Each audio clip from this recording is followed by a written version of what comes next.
way. It came out in 2015. Yep. They have apparently everything. Apparently, because I was talking to Ironcaster today, and Ironcaster was telling me that there's another Shin film, which was Evangeline. What's it called?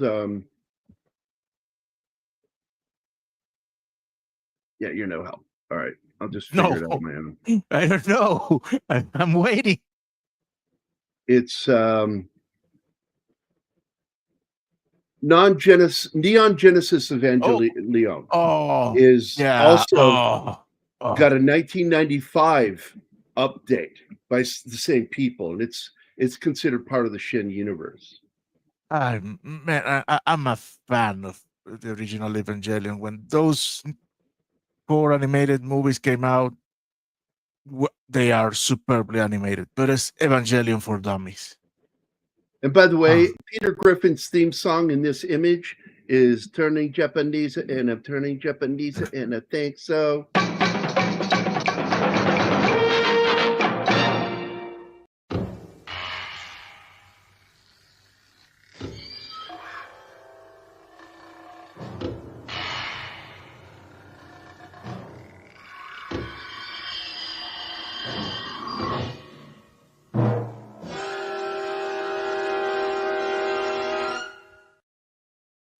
Yes, Ultraman.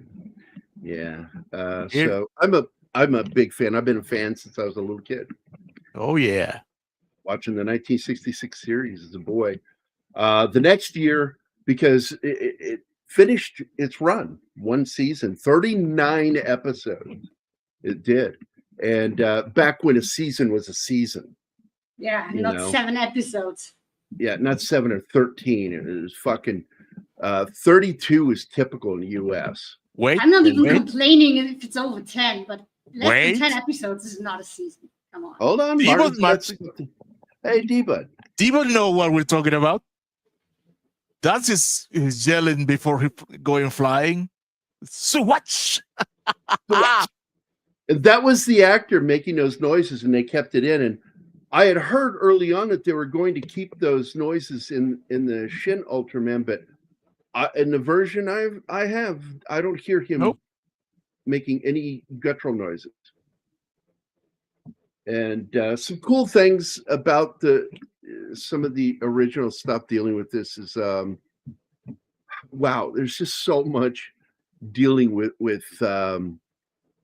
Ultraman, because you can't talk Ultraman without also going back to talking about Godzilla, because the co-creator of both, the creator of Ultraman and the co-creator of Godzilla, is the same person, and that's Eiji Tsutsubara, and a very creative dude, and he is considered the father of Tokusatsu. Yep, he is. And that he created this, and it's so amazing what he did, because I think he had almost as great an impact on Japanese entertainment as Shiro Honda or Akira Kurosawa. And I mean, I know these guys' names by heart because I grew up watching that kind of cinema and that kind of entertainment, including the takusatsu style of filmmaking, which was live action practical special effects movies and shows. Like Godzilla was one. Put that back up. I was just reading it. Thank you. Ultra 7 not in a rubber suit. That's neat. But the guy who made all this, boy, don't look it up on Google or Wikipedia. Boy, apparently he didn't come to religion of his own accord. He was converted. He converted to Catholicism. Let it go. You've been raving. No, I'm not letting it for fucking go. We met today. Not gonna fucking let it go. It fucking annoys me when wasting people do energy that. on shit that you can't change.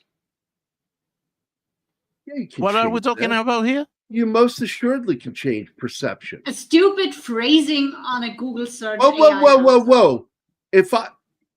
That's what it is. You're making a stupid statement by saying that I can't change opinion. By saying No, I'm what saying I'm the saying. phrasing is stupid, which it is. But I is it just worth want to getting know them- Nah. what happened. Because if you go to Wikipedia and Google Aiji's religious beliefs, it says he was not a Christian, but was converted to Catholic. Like he didn't do it of his own volition. He was forced into it. Oh my God. I understand you. I'm saying, oh my God, because I shouldn't, but I'm quasi shocked at those fucking. Yeah.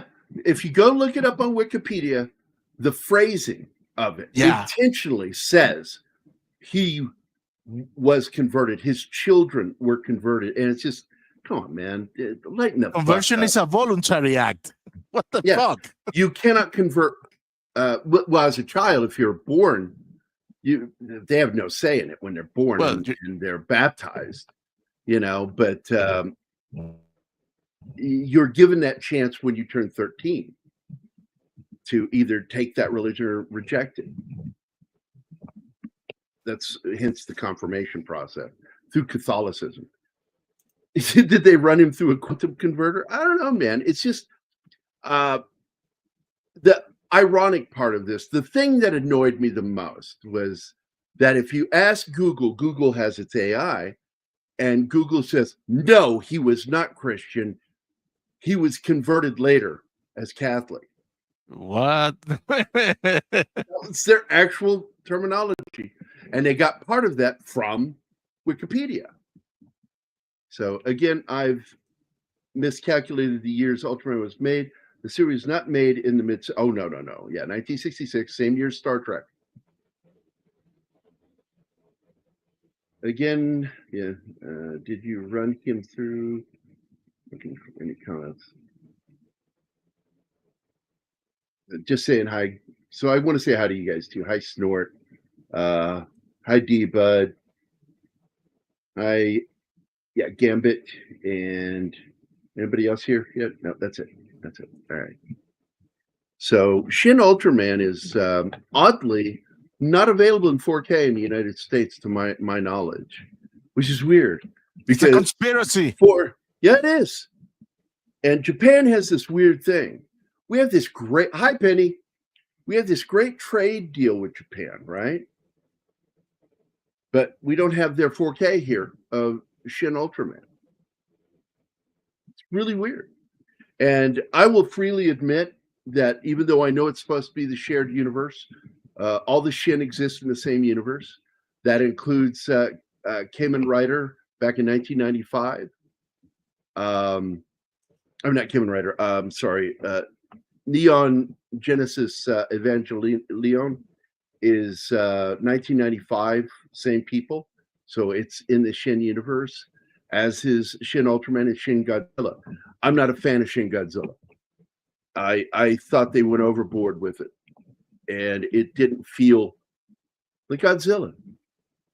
Oh, it was a huge hit in Japan. Now, I don't see them going quickly to make a sequel. Instead, they made Godzilla 0, because that falls in line more with fans of Godzilla. So they can pretend like it was a huge hit, but the fact is I think a lot of people had my sentiment too, that it just wasn't right. And I think the thing that ruined it was because it was directed by two people. And what is I just forgot their fucking names. Let me look it up real quick. Directed by Hideko Anno and Shinji Higuchi. And I'm more of a fan of Shinji's. I like what he did. He oversaw this movie more than previously. He only oversaw the visual effects really, for the Godzilla film. And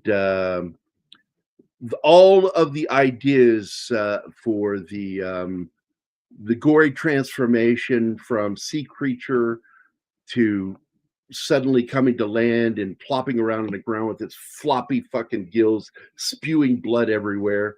Just, God, I fucking hate it. That was Hideko Anno that came up with that idea. The political satire, I wasn't bothered by, but I was really bugged by that vision that he had of Godzilla. And don't get me wrong, it was beautifully done, but that's not Godzilla. And I didn't like the ending either, where you have all these weird-looking, humanoid-looking creatures crawling off its tail as it's frozen there as a monument. He's frozen, and it's like, I was turned off by all of that.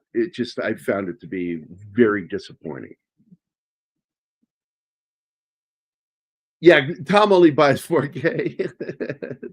Tom and I talked about this a little bit yesterday. And I did talk to a couple of people. I was hoping that they might be able to make it today. But they're not going to be able to make it, sadly.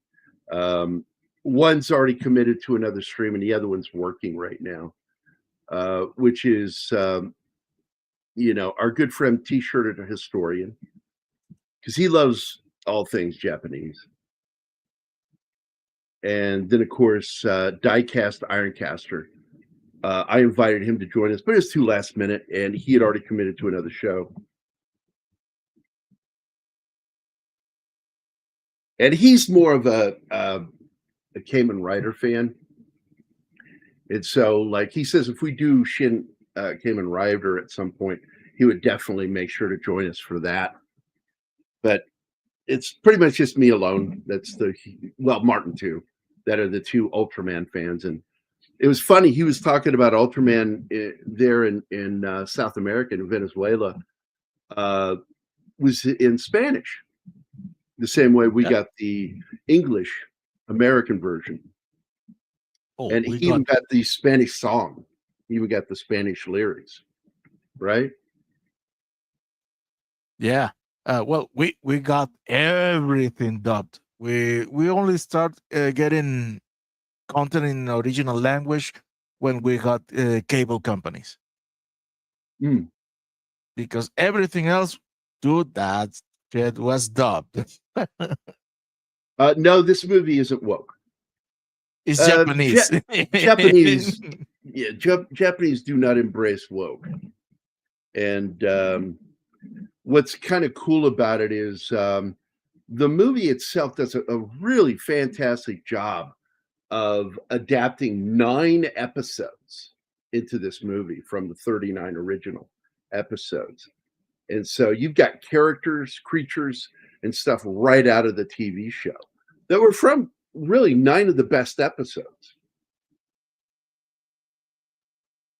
And I kind of love that. You even have angles and shots that were done identical to the way it was shot in the original.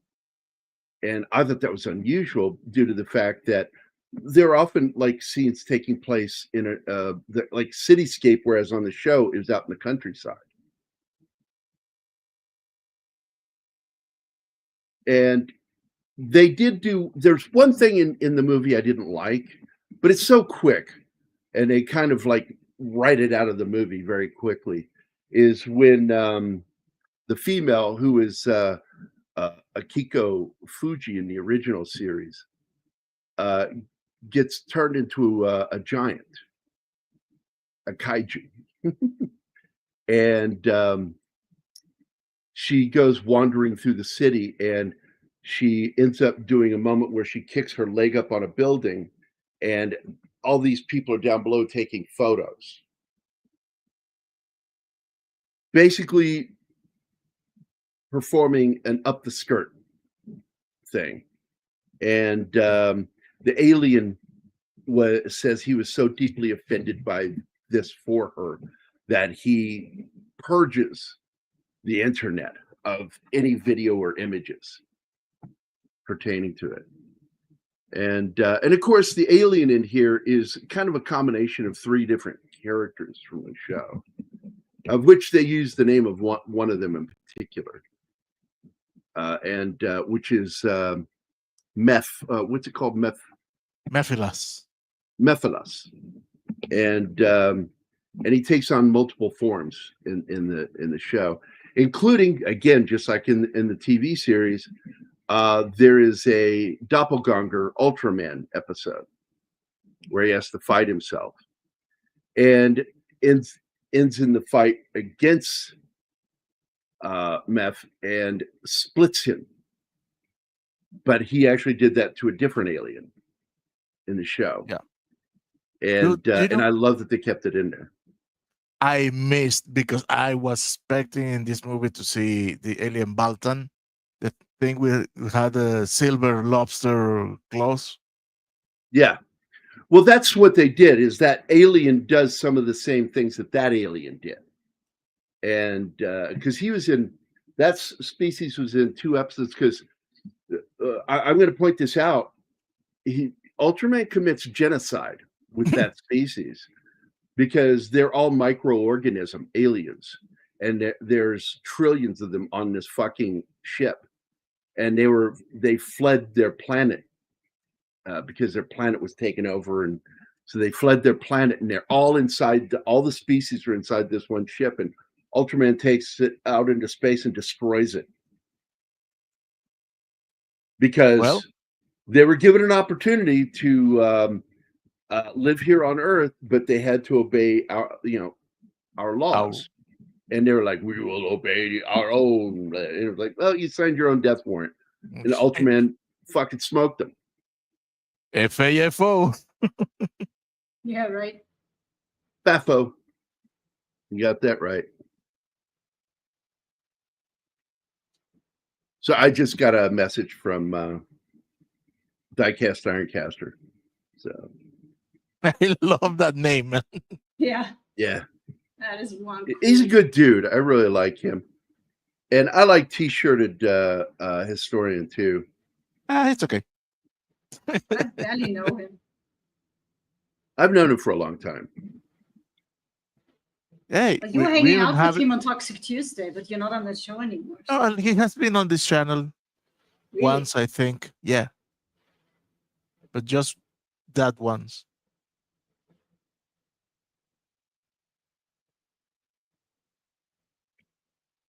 Oh man, I remember I was rewatching it last night, and my wife was in the kitchen making her dinner. And she comes out when the sound started, "Star Ultraman." That thing is in the mind of all of our generation. Nobody could escape that. Yeah, let's see. And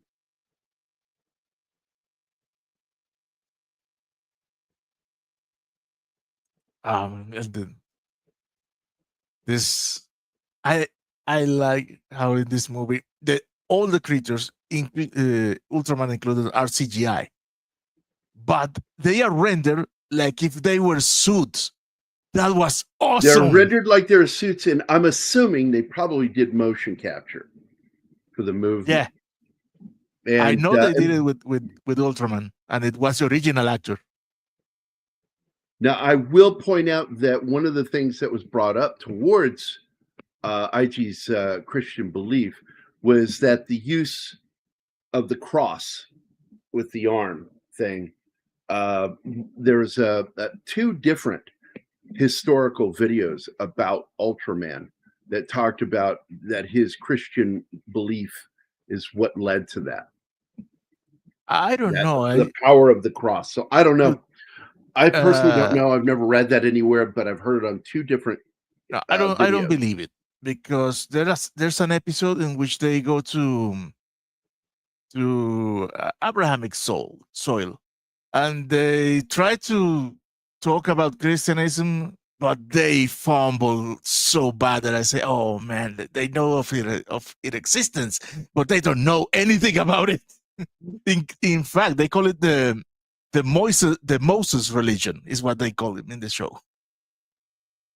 That was your allusion right there that you were talking about earlier, that it opens just like the original series opens with the Ultra Q logo, and then goes to Ultraman. This opens with Shin Godzilla logo, like the Ultra Q logo, and then comes in with the Ultraman logo. And by the way, it was called a fantasy.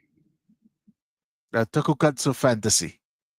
It was called, no, in the original, it was called a science fantasy, I think, or fantasy science fiction, something like that. Fantasy action. And by the way, all these creatures that you're seeing right now are from Ultra Q series. And they intentionally put them in here. Okay, I'm going to pause it. Gomez, the first kaiju that we saw, that is an alternate version of the 3D mesh for Shin Godzilla. Okay. So basically all these creatures that you see here are from Ultra Q. And this was their homage, just in the opening scene, to the original series, Ultra Q, which was kind of like a Twilight Zone series where they didn't have any organization or anything like that. It's just each episode was about a different kind of situation, location, and creature. It was like a Twilight Zone. And some of the creatures that were on Ultra Q would appear later in the Ultraman series, either in their original guise or made up with new stuff added to them.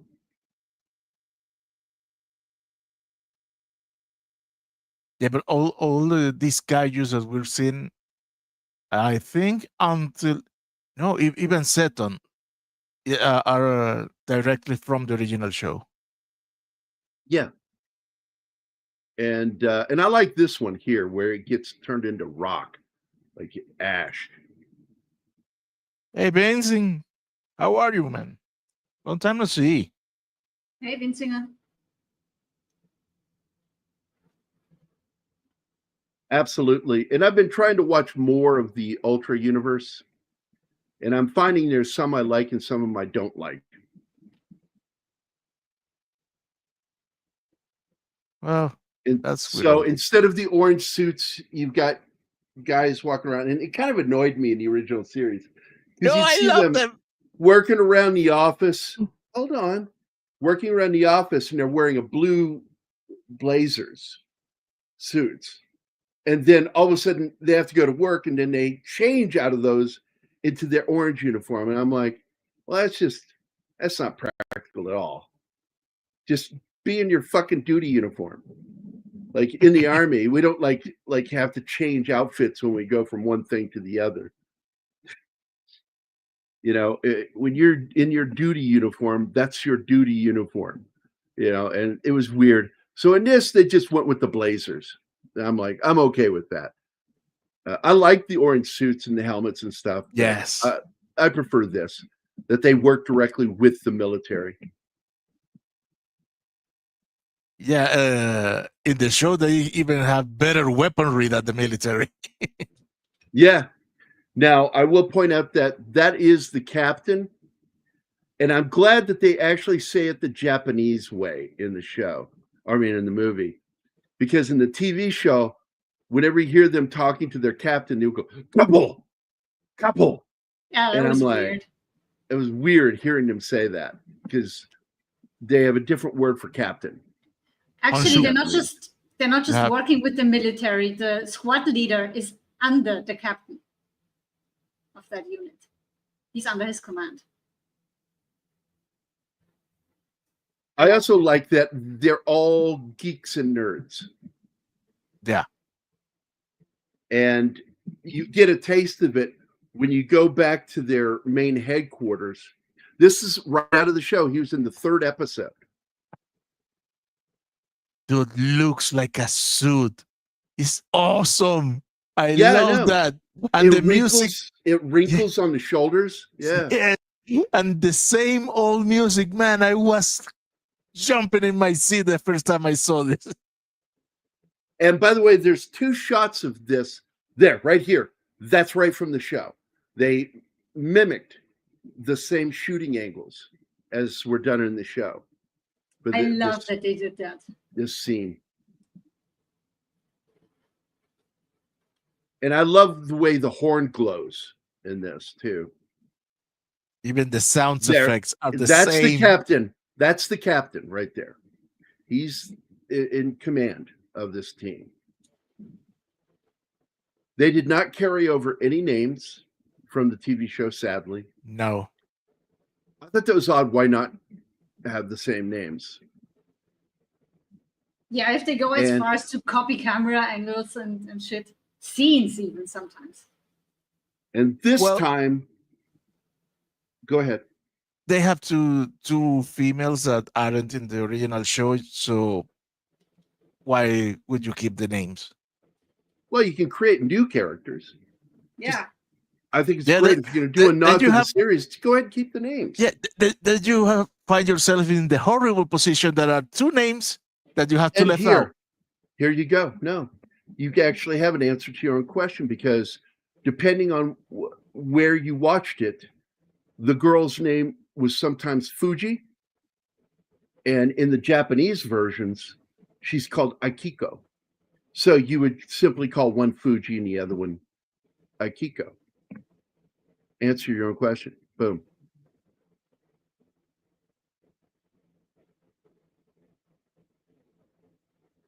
And again, he's the guy in charge.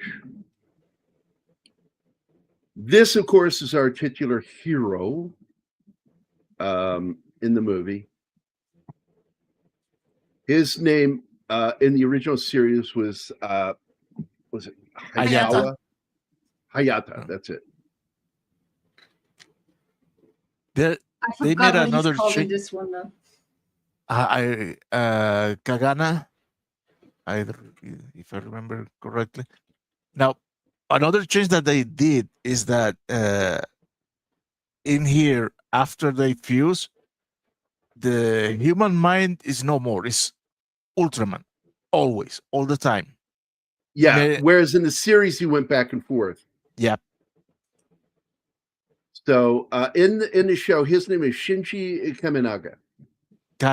And the girl's name, the main girl, that becomes his buddy partner, is Hiroko Asami.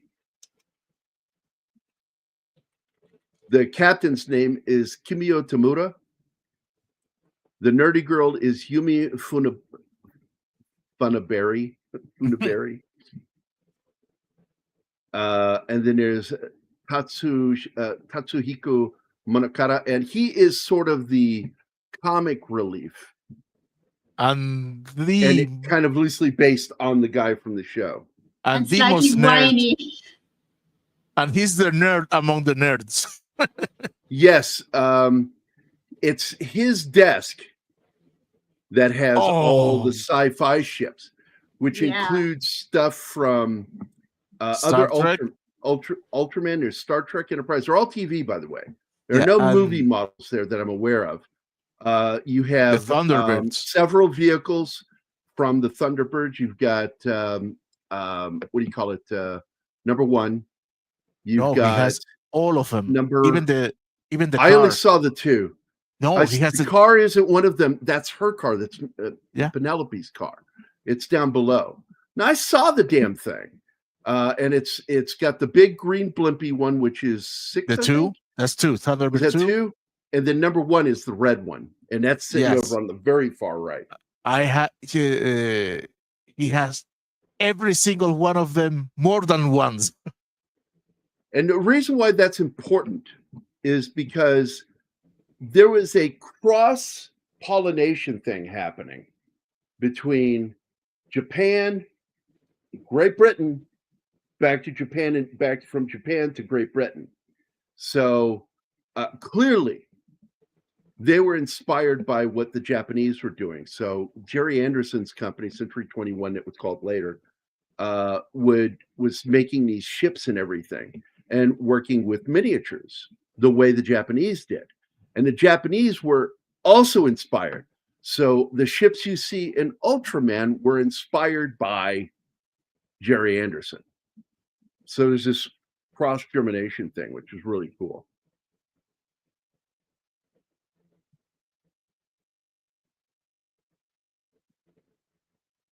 Thunderbird 3 is red. Okay. Great visuals in this film.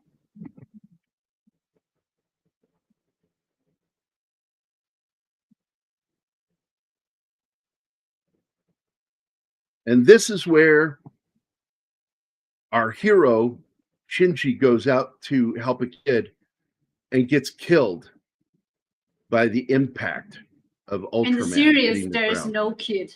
That's just a collision. But in this, he protects the kid.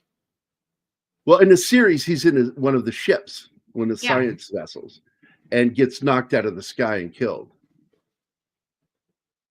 I think it's even better have him sacrifice his own life for protecting a child. Yep. For Ultraman to learn how humans are. Yeah, because the sacrifice is a concept alien to Ultraman. And he does it in the end, which also is different from the series. Because in the series, completely against all logic, Sophie has brought 2 lives. Why would he do that? That annoyed me.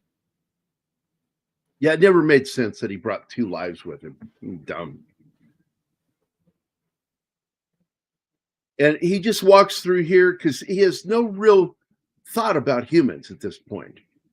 And, so he's allowing this bleed off of all this power to hit all around. And this is something you see change in him with his next battle, because as he confronts this energy creature, this time he takes the hit, it starts spreading, and then he looks to his left and sees the humans and then brings his hand up to block it. And here it is. This is great. This is when he uses the cross arm power. Oh, the way in Ultraman's which killing blow. The way in which he moves his arms this time is almost a ritual. It was beautiful. Mm-hmm. Yeah, he's nerding out over the power right now. And that ray is drawn by hand by the same guy that did it on the show. I love this. And he acts like he flies off. Yep. But he doesn't. But we don't learn that until later. I like how when he goes flying for the first time and the girl says, "Oh, he went flying, bitch. He came flying. How do you expect he's going to live?"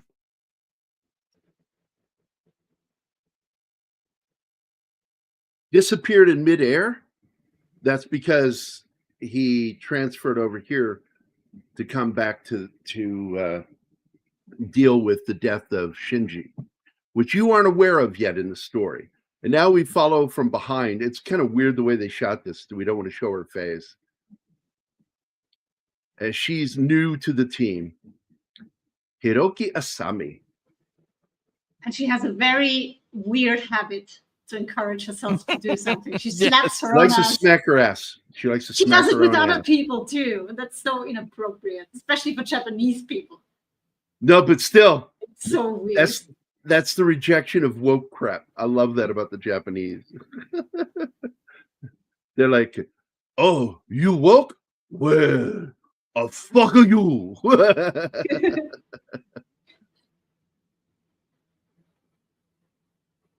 And a stack of books. I love the stack of books there in the middle.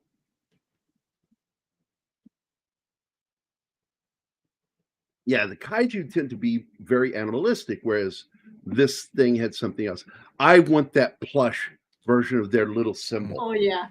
We are going to get that. If that's available, we're getting that. No. Yeah, there's this model kits. Look at all those models. Look at those. That gorgeous desk. What I want is the model of the beta capsule that they make for this movie. It's beautiful.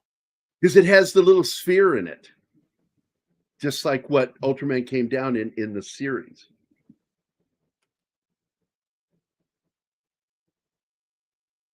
And you get a hint that something's not right with him because he's very matter of fact and very stolid, icy cold. Not very And social. With a little understanding of nuance. Yeah, Yeah. but why does she have to be so bitchy though? She's new Well, to she the office is. and bitching at everyone. She's pushy. I told you this is something I've discovered when I was in the military. The females had tended to have to be more over the top than look at that shot of the Enterprise there. This is a nerd movie. They're nerding out over everything. I mean, bringing your nerd stuff to work, that's something else. So here's the captain having to answer to his superior, which I'm assuming is like the prime minister or some shit. No, so liaison. Hey, we have Sax with an A. Zax, if you like Ultraman, you should be joining us.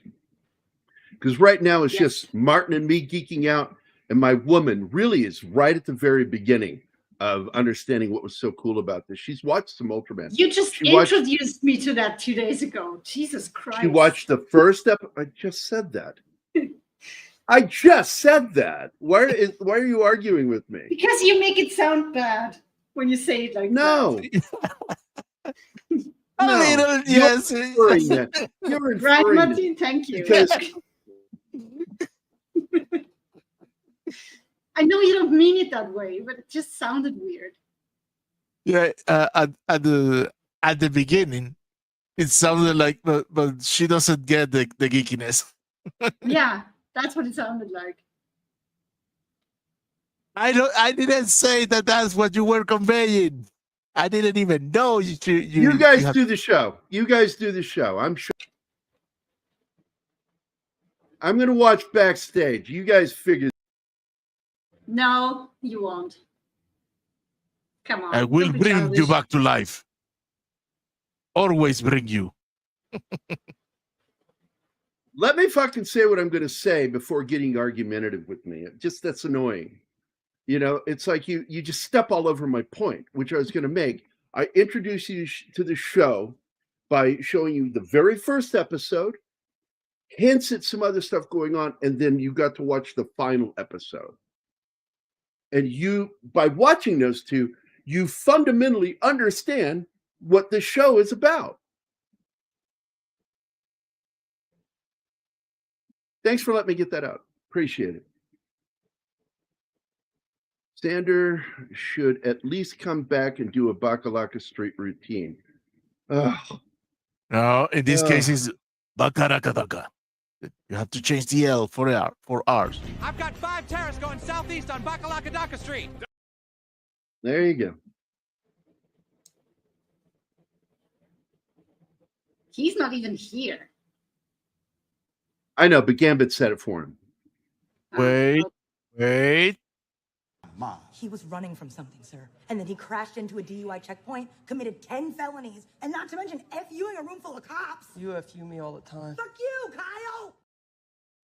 And this is my... Because I still have one video. By what name are you known? There are some who call me... Tim? Because this is a show about kaiju and, giants fighting monsters with little people around. This. 2 monkey hookers and a racist dwarf. I think I'm heading home. Yeah? Think I'll come with you. Hey, what's... Back off, Shorty. You don't know karate. Ah! Don't say you didn't have a cover. Short arse.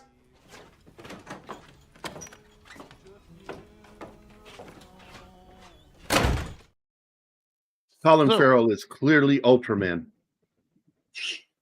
Or a kaiju because he's fighting the little people.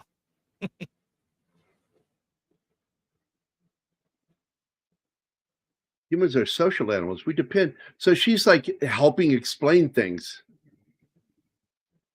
to Shinji, who is actually Ultraman. Oh, Tim, that's Yeah. What? He's stopping short, I see. Says Tim. Oh my god. I love when he calls him short ass. Short arse. That was a fun movie.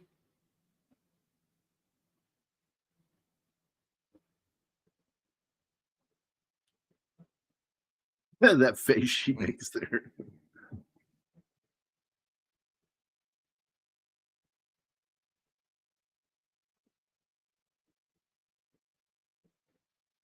This is the next Kaiju after the fusion. So he's in a position that how do I become Ultraman in front of all these people? Easy answer, you don't.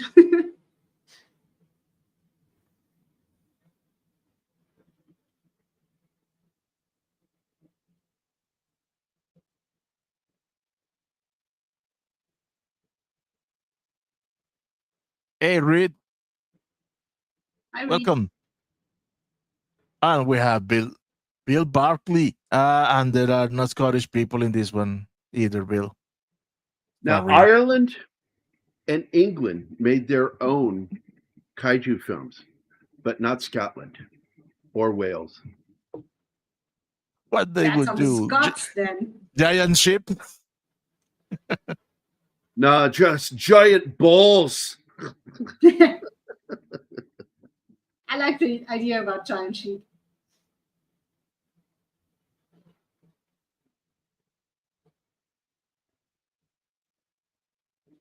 No, I haven't, but it's in my list. My ever-growing list. Yeah. What? Speaking The of n- lists. Bill is asking if we haven't seen the last CGI Ultraman movie, which is on Netflix, by the way. What are we talking about? Which one? The CGI one. Yeah. It's They an all have animated. CGI in them. An animated. It's completely animated. They had I think 2 Are you shows talking and a about movie. Ultraman Rising? Maybe. I'm not sure. Because that came out last year. Well, that's why he says new-ish. let's say the last Yeah. one. Okay, so if it's Ultraman Rising, yeah, I've seen it. I own it. It's good. It's funny. It's cute.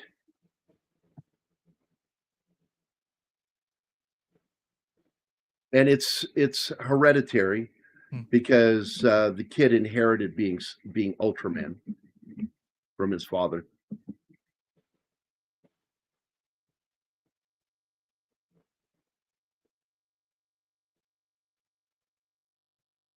Hold on.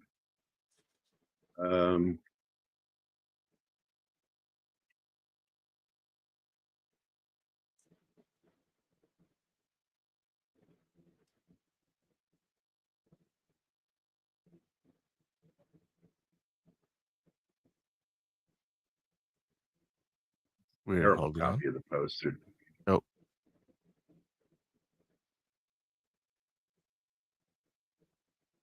And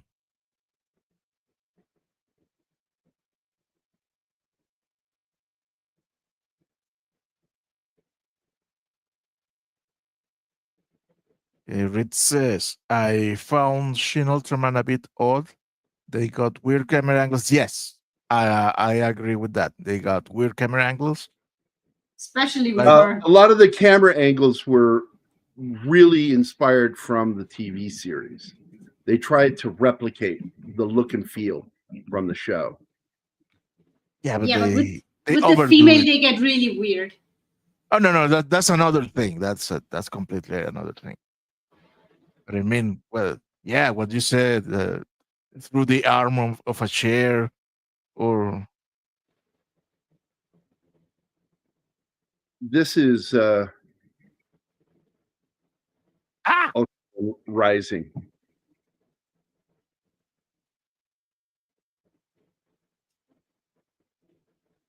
That's on Netflix. That Is came he out holding a last year. baby or something? Yeah. A kaiju baby. Mm. And he has to learn to nurture this thing instead of Killing it. destroy it.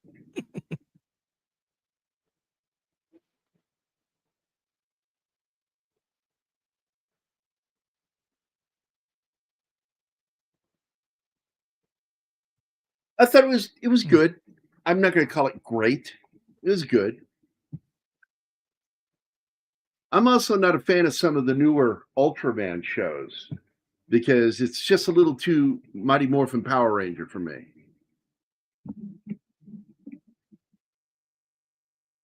I have never seen anything Power Ranger, so I don't know what that means.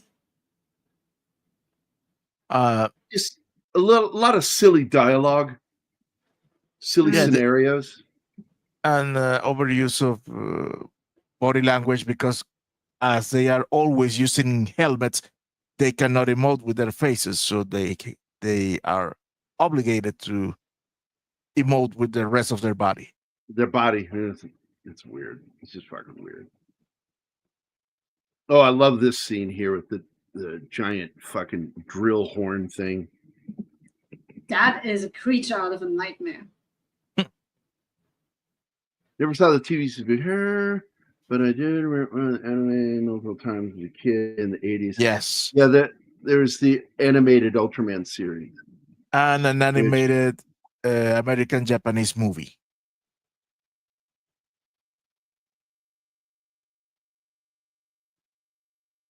Yeah, it's not like it was great. It's not like it was horrible, because it wasn't. I thought it was good. I just did not really get into it. And yeah, it is hereditary. He's the son of the original Ultraman.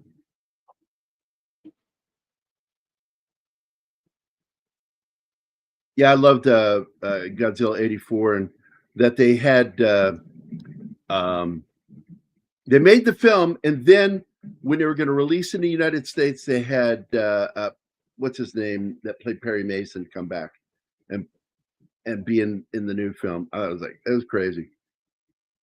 Now this is the scene where he at first is just letting the power go off of him, but then he realizes there are humans nearby, and so he brings his hands together to absorb the power, which is a move that he would do in the original series too. I mean, that thing was radioactive. That would have been super bad for the humans. Yep. Yeah, So Raymond he absorbs Burr, it and he neutralizes it. And then he looks at them.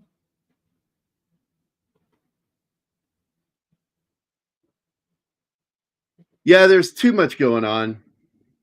You lose my, like, the minute they start getting into these Ultra Universe shows where you have multiple Ultramen, and I'm like, yeah, I'm out. I like things, keep them simple, stupid. Keep it simple, stupid. Yep.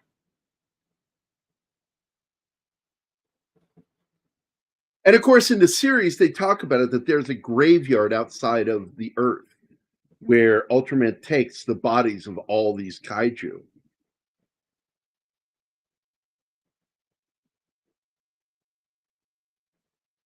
And even in the TV series, there's empathy for these kaiju. It's like Ultraman would prefer not to have to kill them. You know, in fact, it's Ultraman, because if you watch that scene in Ultraman, the TV series, when that species says, we were driven from our planet and are on an ark out in space, and we've come here to Earth, hiding here on Earth, and he immediately, against everybody else around him, says, you are welcome to stay here. And they're like, what?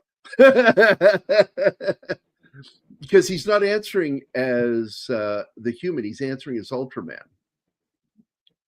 And I think a lot of people don't get the nuance that his character goes back and forth in the show of talking like the character Hayata or he's talking like Ultraman.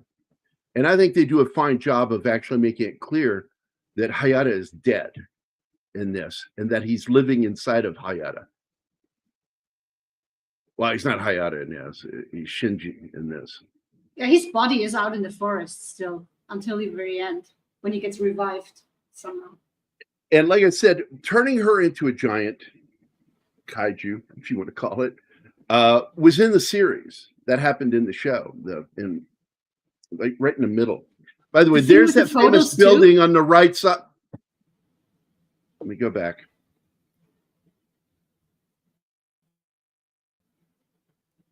There we go.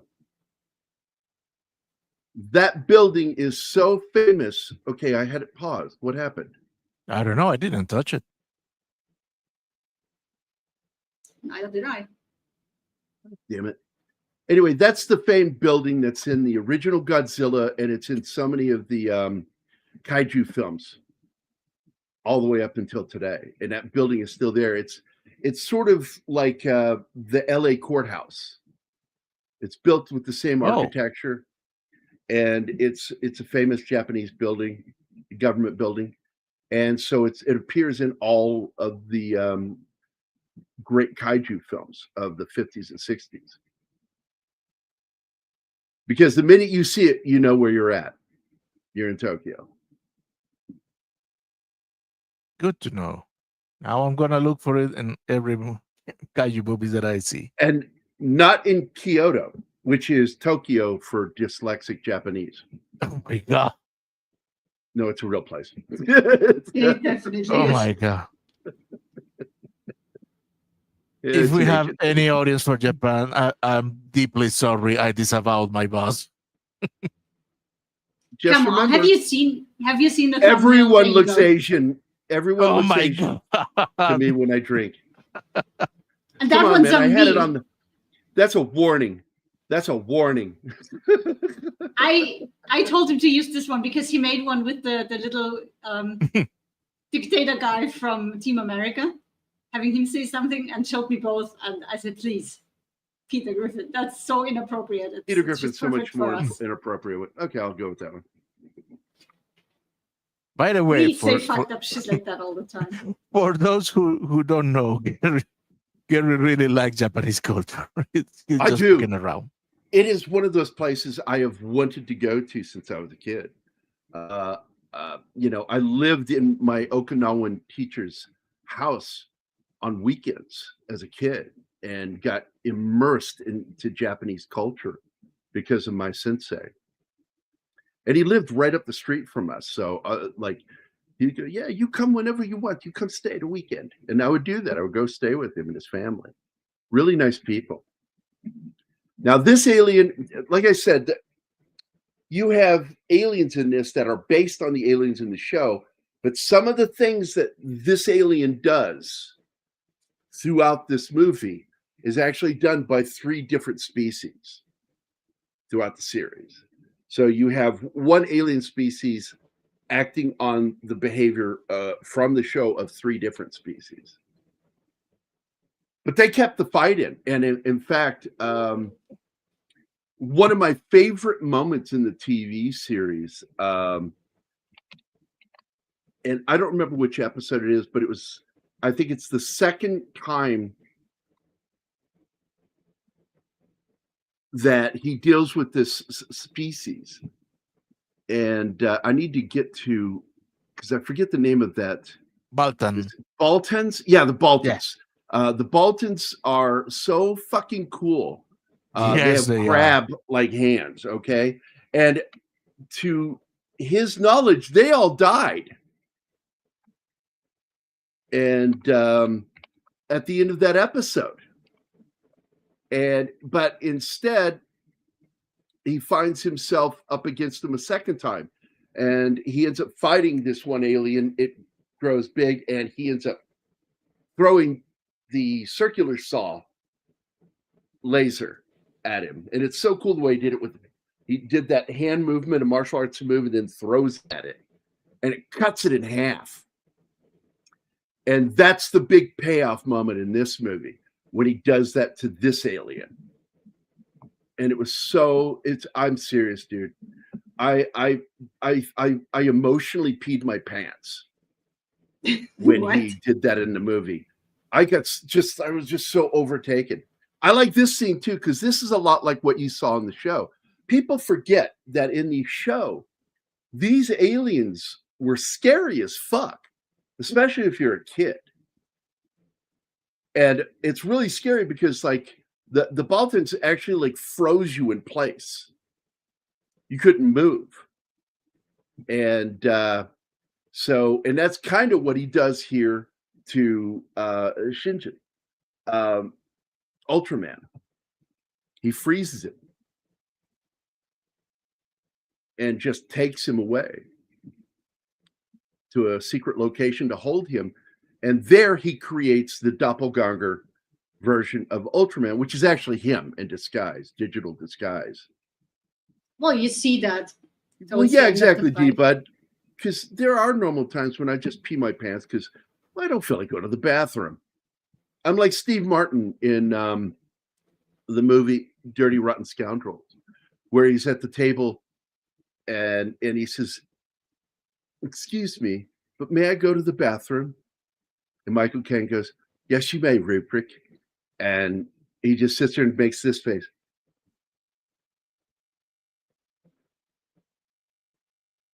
Clearly pissing his pants and possibly shitting it right there at the table. Ew. Funny as shit. That If scene you was so say fucking so. funny. That scene was funny as shit.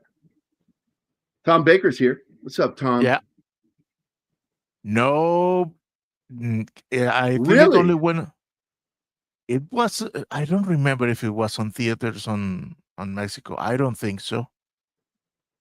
It was a very, very limited release. Gary Bill wants to know if you check the links that he sends to you. No, I don't have my email open. Did you? And I think that was on This thing. Wednesday. yeah, and From your email on Wednesday? I did. What was that? I forgot already because I've had so many things happen since Wednesday. Hold on. He checks Nobody- his emails every day, Bill, just not during the show. Yeah, I tend to not do it during the show because it's so distracting to have me look over like this. And same reason why I don't turn on my camera. If I'm not gonna be watching to the audience. the prefer- last thing you sent me was the Eon cut. I don't see anything else from you. Oh, Superman extended cuts. That Wait a sounds minute. interesting. Resend that because I'm not seeing that. I wonder if you got filtered out and my spam folder empties every day. So if something gets in there and I don't get it before the end of the day, I've lost it.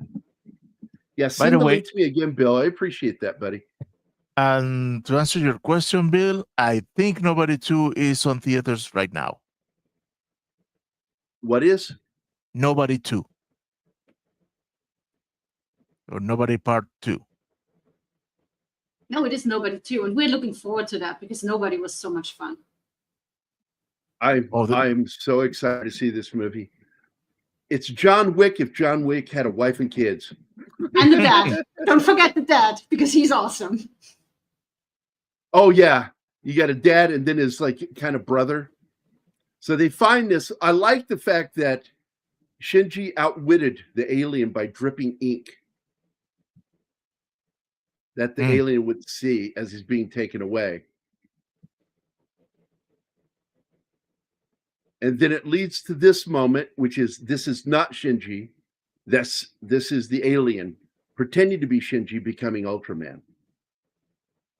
And by the way, you do get a payoff in the show of that final transformation where they do the red coming up at the camera Ultraman moment from the series. Yes.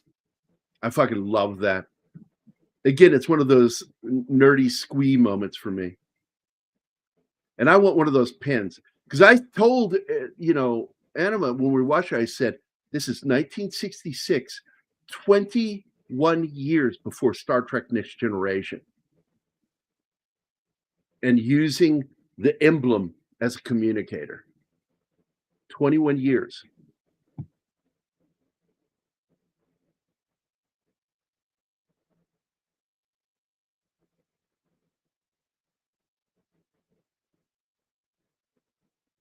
What movie is that? I Dennis don't know. question? I have Reed, no clue if what you- movie that is. Give us a name, please. Nothing that we watched because I would remember that plot. Oh, look at that beauty. That Yeah, was I'm a telling great you, I shot love of the models in Enterprise. this. Yeah. Because you know, I have my Eagle model Yeah. there. And then on this side of me, I have the Jupiter 2 and the Enterprise and the Excelsior models. And my And Enterprise we figured out the and first model Excelsior, that we are going to build together.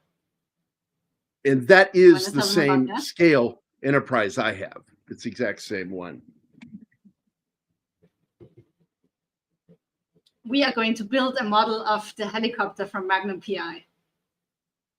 Paint it exact same way.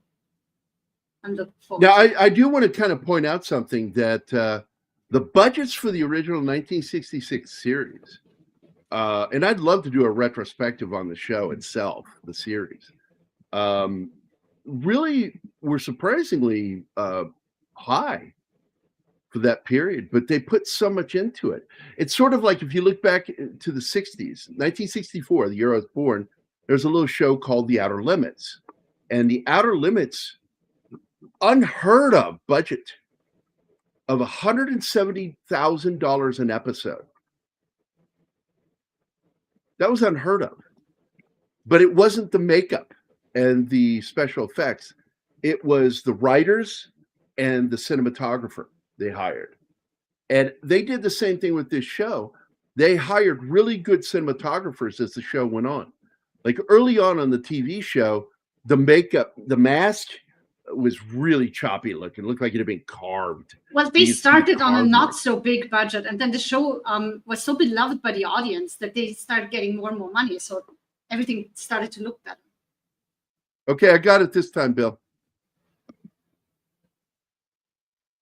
Thank you. Oh, it's the 3-hour cut. Okay, I look forward to this. Me So there's too. Shinji, held prisoner. Oh, I'll forward it to you. I'll forward it to both of you. Thank you. Thank you, Bill.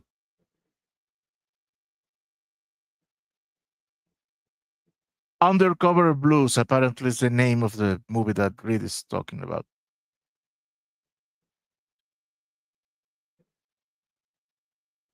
There we go. Undercover Blues? What was that?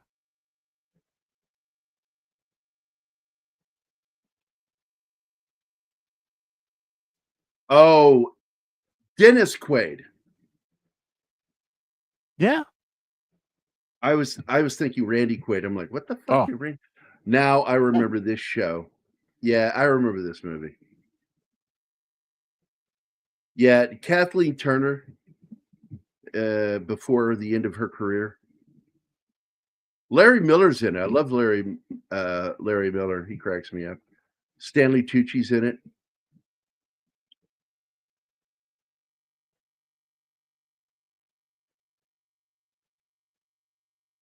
Man, Tom Arnold. Ugh, this is early in his career. Funny dude, but Jesus, what a nut job.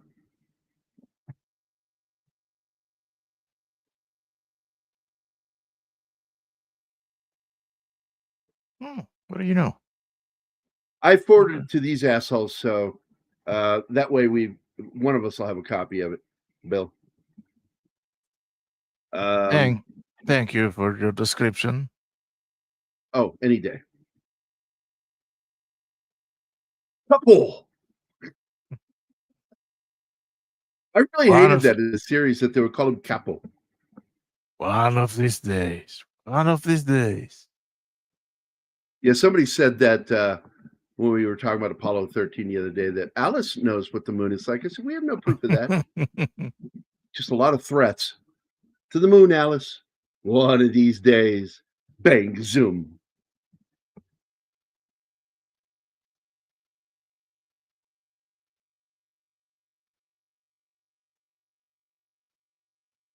Fun film as a kid. Oh, yeah, I was in my 20s when that came out.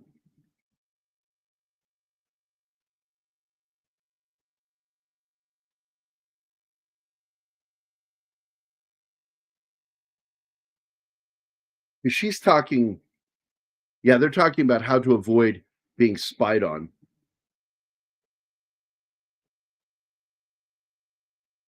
I love that.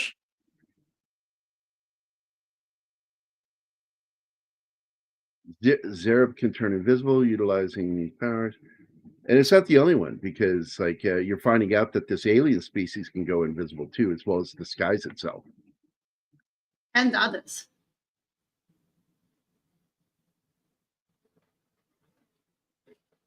I like how it's kind of only half. It's kind of empty in the back. I don't know how to say. No, it's invisible. It has volume, but it's invisible. It looks like the back part is missing or something. Yeah, very weird. But when debris falls on him, you can see how it forms the rest of the body. Yeah, because he looks like he's two-dimensional. Yeah, when he turns around the first time. Pretty cool.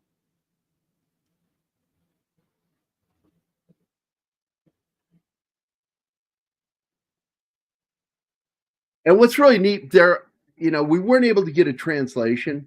So otherwise we would have shown you the video, but there were no English subtitles. Interview with both Hideko Anno and Shinji Higuchi talking it's about half hour making of. And we could watch they're like sucks. nerding, they're completely nerding out talking about the original series and what big fans they were growing up on this show. I wish somebody would add English subtitles to that. It's 2 years old too. Nobody bothered.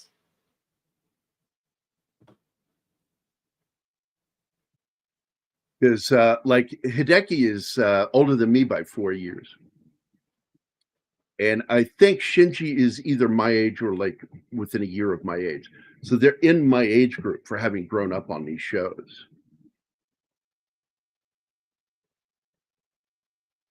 And I think that there is this Lois Lane thing going on with her too in this. Because clearly this was, Ultraman is inspired by Superman. And in fact, in the Superman universe, the clone of Superman is called Ultraman. I love this where he opens up the hand and she's in there. That was fucking cool. Thunder Hammerschlag. Pokemon. She's kind of Lois Lane now because now she's in love with her buddy. They call each other buddy.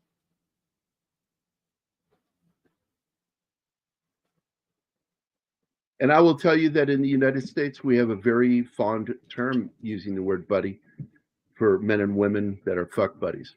Oh, God, you had to go there. True. By the way, have you heard of a movie called Revolt with Lee Pace of Foundation? No, it existed until a post on Facebook came up about it. I don't know. I'll have to. Revolt? Bush and Daisy was good, yes. The TV series? Yeah. I've never seen that. Yeah, I enjoyed it, but it just it didn't know what to do with itself. Mm-hmm. Oh, yes, I saw this movie. It's kind of one of those sci-fi, made for Sci-Fi Channel type films, very low budget. And it tried, and I feel like it kind of failed. I was not impressed by it. But Lee Pace is good. I like him as an actor, man. So just like in the TV show, we got to see the real Ultraman fighting the doppelganger one. Ultraman absolutely was inspired by Superman. But in turn, like I said, we took that and brought Ultraman into Superman universe by calling his clone Ultraman. And he is in the new Superman movie. He's got the U on his chest.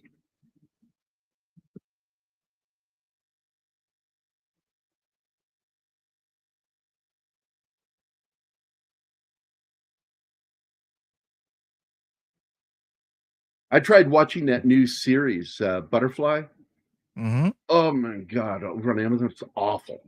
I made 10 minutes and I had to turn it off. Really? Oh yeah, they had a girl fighting guys that's just so fucking badly choreographed and unrealistic.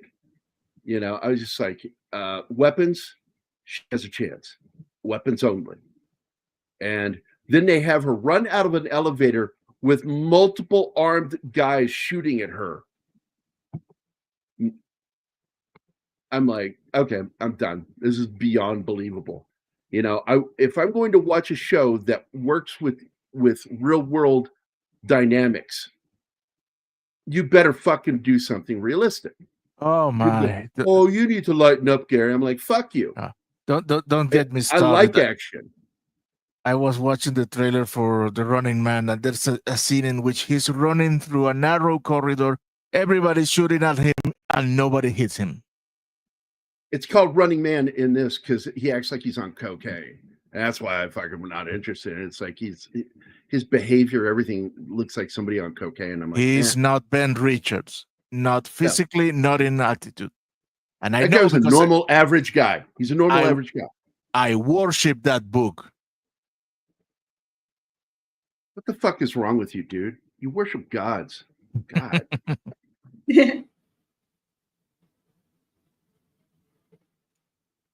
I freaking love that book. I read it when I was a kid, when it was published, Richard Bachman. This is Giant Her. Yeah. And now, in the original series, she was in her orange uniform with the helmet on. So they enlarged no photos everything. from under the skirt. Yeah. But now she's got a skirt on. Yeah. And I thought it was kind of, I don't know. I didn't like that they were shooting up her skirt. These are Japanese people. They wouldn't do that. Exactly. That's what I think. And she freaks out when she finds out. But I mean, this is a culture. This is a culture where you can be arrested for spitting in public or sticking your tongue out in public. Or littering. Yeah. And don't get caught eating on the street. Oh, walking down the street with a fucking burger in your hand. You will get dirty looks and cops will hassle you. You shouldn't eat while you're walking to begin with. So I'm with them on that. Take 5 fucking minutes and sit down somewhere. But yeah, they're all about being polite. And again, the angles that were used to shoot this scene were from the show. When she makes her appearance, those are right from the show. Coming around the building the way they did, shot for shot, just like it is in the show. And I love that they did that.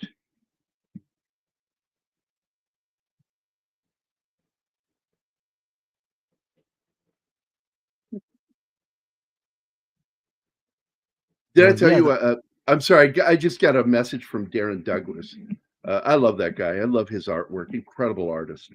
And we were talking, and I said, I was talking about you the other day. You should watch it. It was on Pop Culture Minefield. He says, what did you say? I said, I told everybody how I'm the reason you go by the name Darren Douglas instead of Daryl Hurlbutt. And he just laughed.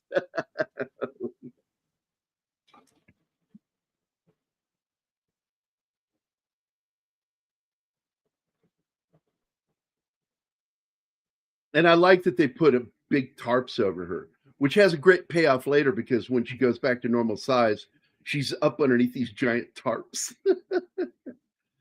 Now, this is interesting. His body is frozen, and I'm supposed by something that Ultraman did. So Ultraman goes out there into the woods and visits the dead body. Some kind of stasis, maybe. Yeah.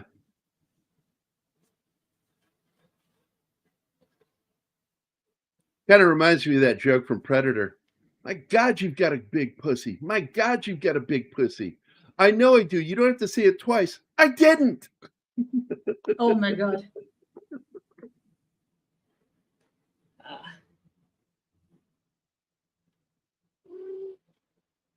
He's what we call Hello. in the United States supersized. Anima, fun size. Oh yeah, very much so. While Hiroko, supersized.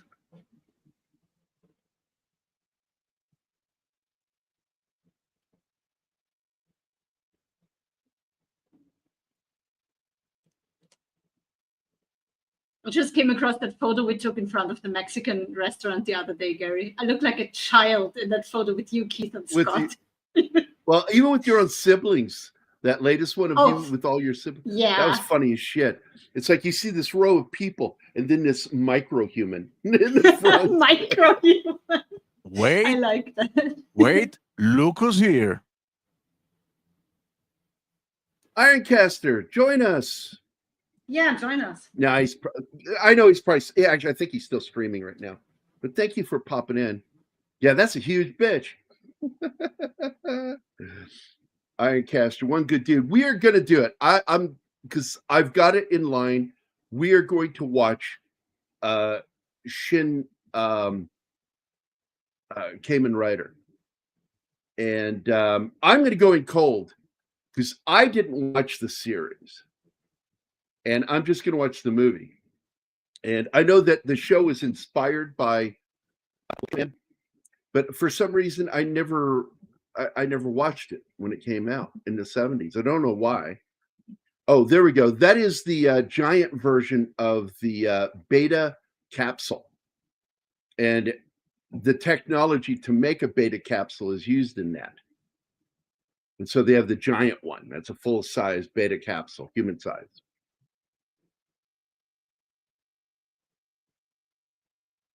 And I do like the way the humans and Ultraman work together to outwit him.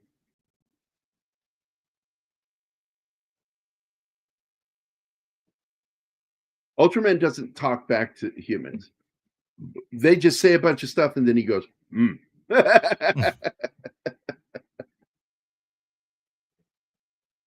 Yeah, because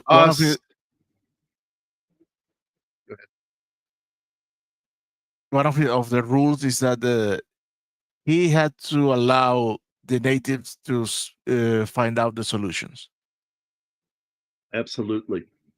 So, Sander, I'm sorry, we're not going to play that video for you because Gambit sat in for you and earlier called out a Bakalakadaka Street for you. And I played it, and so I'm sorry you missed it. I've got 5 terrorists going southeast on Bakalakadaka Street. I lied.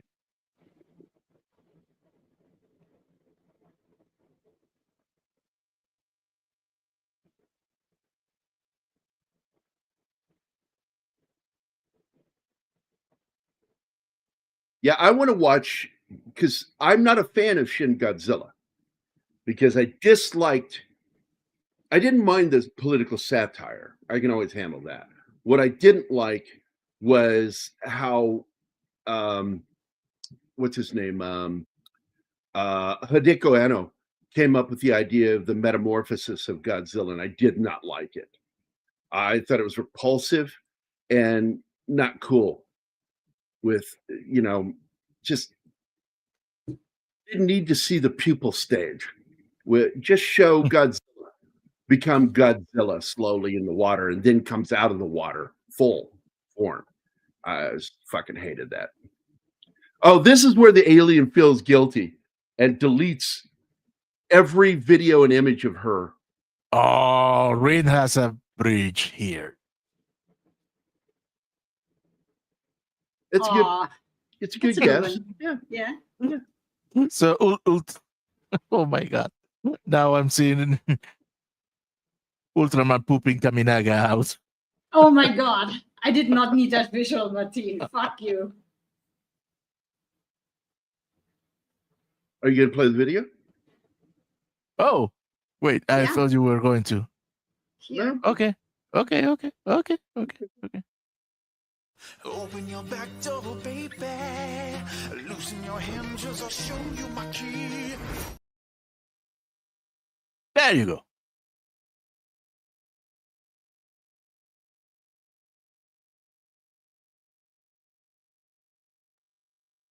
He was canceled. Who? Who was canceled? Sander? Who are you talking of? About?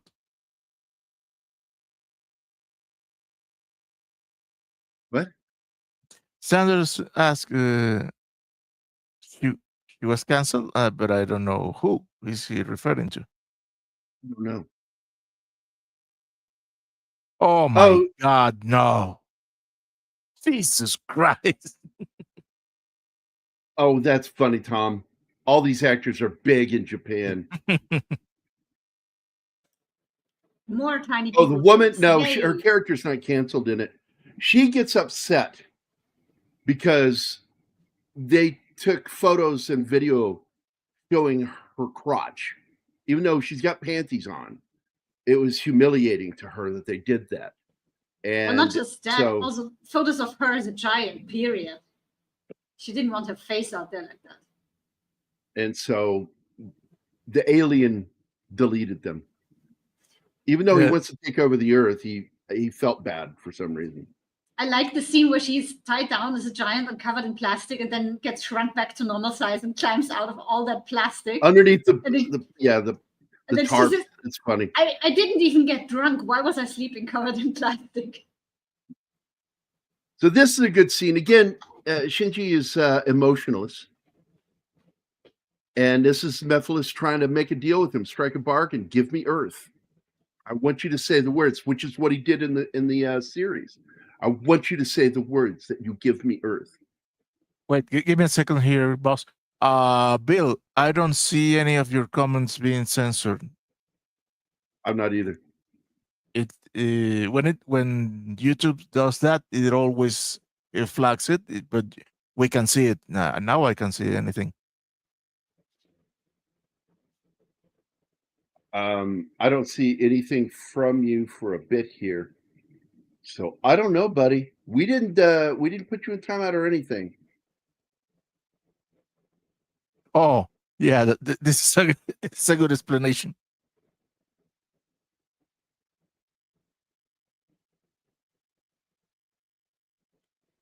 Yeah, I think I shit on it on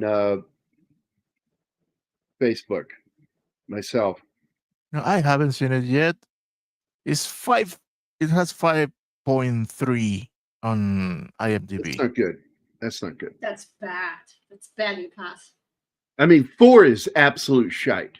Yeah, And it's just like one step up from shite.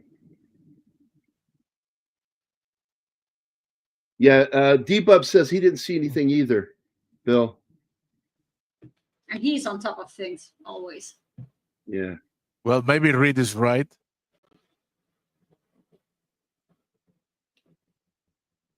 You can try and check, are you in top chat or live chat? Because sometimes it switches me and then I miss out comments. So try going to Look, live look- chat where look you at see he- all the comments. He's saying he posted recommendation, and his comment got removed. Oh man, it has begun. That is weird.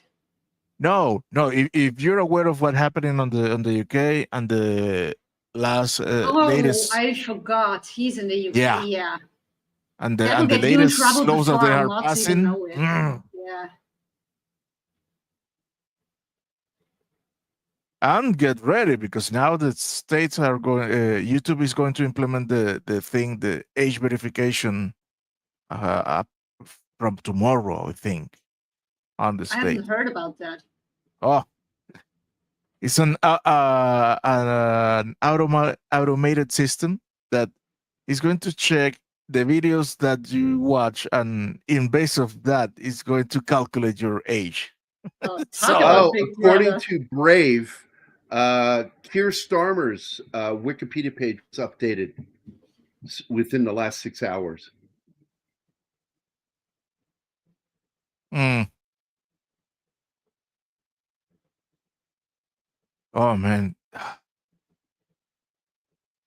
internet is gonna suck from now on. Well, I'm still pretty safe from a lot of bullshit just by being in the European Union and them being strict about what social media can and can't do. But yeah, I'm not going to be here for much longer. And then, Yeah, they're gonna ask you to upload your identification, your legal identification, to every website that you want to use. oh, that just Oh. sucks. Yeah. Talk about. There you go, Reed. It's a government cock blocker. Yeah.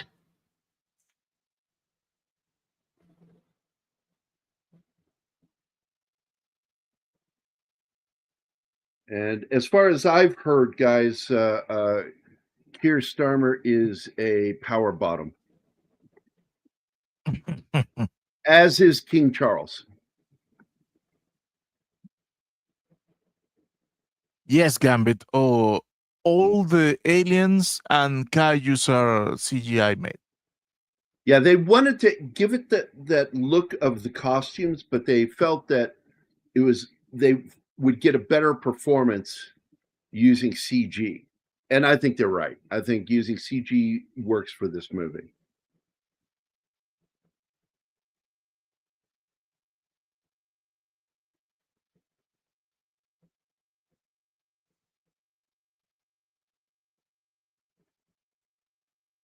Well, I'm a little annoyed, and I'm not going to get political, but I didn't like the fact that it took our vice president to chastise the UK when our president should have done it for free speech.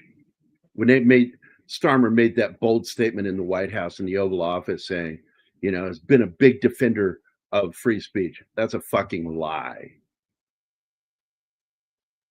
I don't give two shits about many things, but free speech I care about. I have a right to be an asshole, and you don't have a right to filter me.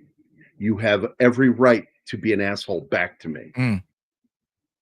And I'm grown up enough to deal with that. I'm not going to try to cancel you because you don't like me or you think I'm a shitheel. In fact, people have learned, like, if you've got an argument, I'll meet you. But if you're just there to throw names at me, I'll fucking just block you. I don't care. People go, like Mikey was doing his, Comic Relief Crusader, kept trying to tell me what somebody was saying about me. I'm like, I don't fucking care. Like, yeah, but they're saying, I'm like, I don't care. I really have not one care in the world of what that person thinks of me. Yeah, Mike is different than you. He had a hard time reaching that point where he's like, yeah, okay, I'm just going to block whoever annoys me and not bother with them. He reached that point. Bother with him. Good for him. Look, I've had 40 years of people actively hating me in my life. When I end my relationships, I don't always end them nicely. I'm kind of a dick. And yes, it's like, I've told Anima, I said, I have exes that I broke up with them because I didn't fucking like them. I didn't like who they were. And so that precludes us being friends afterward. I'm like, no, I don't want to fucking be friends with you. You're a horrible person. And then they fucking have something nasty to say about me. I'm like, oh gosh, really? Like, I give a shit. I broke up with them for that reason. Because I thought they were fucking mean, wicked. Check email. Bill, don't have him do that, please. Emails are distracting. He will check after the show. What I was trying to recommend was this instead of butterfly. All right. I'm going to open this up, but I swear to God, Bill, if it's a dick pic, I'm going to get mad. No, you won't. I like dick pics, especially Richard Nixon. Why am I here? Oh, Trigger. I have not seen this. I will check it out. First thing in the thumbnail, though, that chick does not look like a chick. That looks like a dude in drag. That bugs me. Is this Japanese or Chinese? Japanese. Oh, they're Korean. No, the minute I see the names, That's what I go for. I look for the characters' names. Oh, or the I cast saw names. I saw the Kim- name Kim. of the title. Hold on. Kim Nam Gil, Kim Yep. Young Kwang, Yeah. Park Hoon. I'm like, those are Korean names. Yeah, I was reading the name, the Hepburn name version of the name that is Deurigeu. So it sounds like a Japanization. Yeah. So, and then I look down below genre Korean TV action. So I got to tell you That's a something, bad man. giveaway. This is something Brian and I agree on. I fucking like Korean TV. I like a lot of their action thrillers and movies I don't. and TV shows. I'm surprised because they got a lot of fucking gay shit, man. Korea does. But man, you can eke out some really good stuff here and there from them. Good for you. Yeah. Yeah, a lot of parks in Korea. That's right, Sander. That's a joke. I got the joke. Nobody else here got the joke. Yeah, I know. Okay. Oh, you know you didn't get the joke? No, oh my goodness.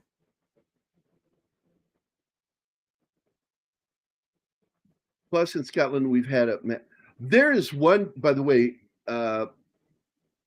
Reed and Bill both. There is a show called Low Winter Sun, the original, with Mark Strong. That fucking original 2-part. Oh my God. That is a really good movie. It's a 2-parter, but it's fucking one movie. And because when I watch it in one sitting. And I have been trying to get a copy of that movie / miniseries. Low Winter Sun.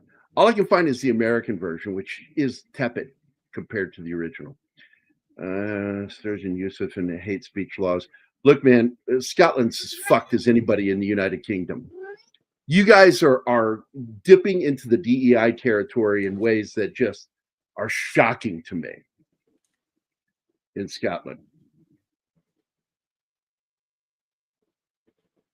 What, Stubbs? Wait a minute. What's he? It is Trigger. Oh, Trigger. Okay. I got to tell you, some of the shows get really good dub actors, and it's really well done. But boy, I got to tell you, nothing can ruin a film or TV show faster than bad dub actors. This is so cool, and it's so similar to the alien in the TV series, but it's so different at the same time. I liked it. And I like that at the end of this movie, Fushi is the one who launches this alien as a weapon at the end to destroy the Earth. If you don't understand what's going on in this story, good God, the end of this movie is so fucking scary because unlike the movie, the 1950s sci-fi movie, White directed, the guy who directed Star Trek: The Motion Picture, about the alien astronaut that comes to Earth in the saucer, lands in DC, and Gort the robot. What was that called? Day the Earth Stood Still. Okay. Unlike that film, the Ultra leader decides that Earth doesn't deserve to exist, and he programs this thing to annihilate Earth. And Ultraman has to fight against his own leadership. Not That's only the end of it. Not only annihilate Earth, the whole solar system is going to shit. And it is not even for something that humans did. No, it's not. The rest of the it's Zophie. Zophie is the voice. Zophie. It's because all of the aliens now know that humans can use the beta technology to get. So some aliens are trying to sell humans as weapons, and Sophie said, "Well, everybody in the galaxy is going to want to put their hands on humans, so it's better if we just eliminate them, wipe them out, wipe them." And why would you do a precise operation taking out one planet out of 9 and the sun and wipe the whole thing? Nobody cares. Now here's the fight scene in the movie that I really like. That is straight out of the series again. Because this is where he goes up against the Balton, the giant Balton, the Kaiju Balton. And it takes place in an oil yard like this with these giant drums. And there is this effect shot that just blew me away, still blows me away to this day, that they achieved this in the 1960s, where you see an overhead shot of this area and you see Ultraman zip by the screen and laser blast go by him, hitting one of those round drums, and it explodes. Fucking gorgeous. And that was in 66. And I think it's gorgeous today how they pulled that off. So I really love this movie. CJ, Definitely watch it, Oh, hi, CJ. if you like Ultraman, definitely you have to watch this. I didn't know about Ultraman, and I had fun with this. And if you watch Ultraman and you've never seen it before, watch the original Japanese. Don't watch the Americanized one because it's got fucked up dialogue. It's fucked up. Oh, well, then this movie is a must for you if you love Ultraman. This movie is a love letter to the original show. It is. It really is. And I've only seen 2 episodes. It's so much better because I was so disappointed with Shin Godzilla. This is that thing looked absolutely Hungry Japanese. Hi, we go to Moscow. This just means yes, I understand. That's all that means. Kuramushka.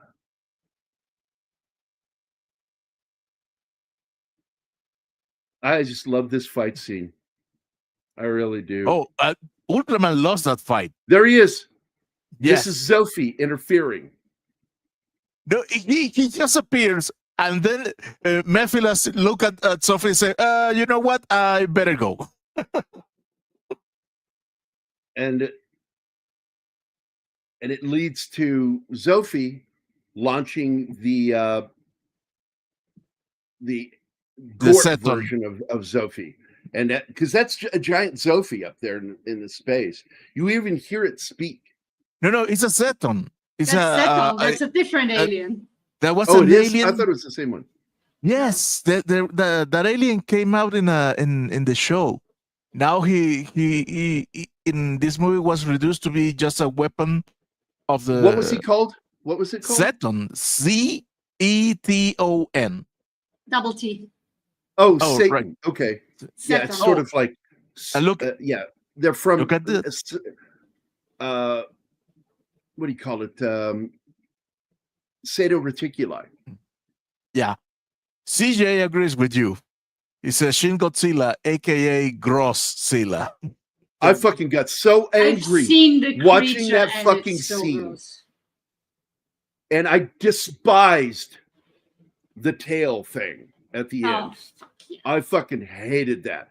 I'm like, oh my God, this is just awful. I just. When it drags itself through the streets like a slug, so disgusting.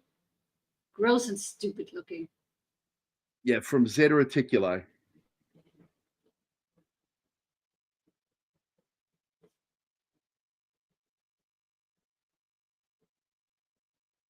And this is the third time in this movie that they finally we saved the world. Hold my beer. Yeah. Right. Here, I'm gonna go ahead and pull this up, pull it down real quick. And I want to do this real quick. Because this is a place I love going to. If you've never been here, it is the Ultraman Wiki. And it is a great page to go to. Okay, you didn't pull the movie down. All right, I'll do it. There we go. It is ultra.fandom.com. And it's got a great section here. And there's the Zeton as he appears in the series.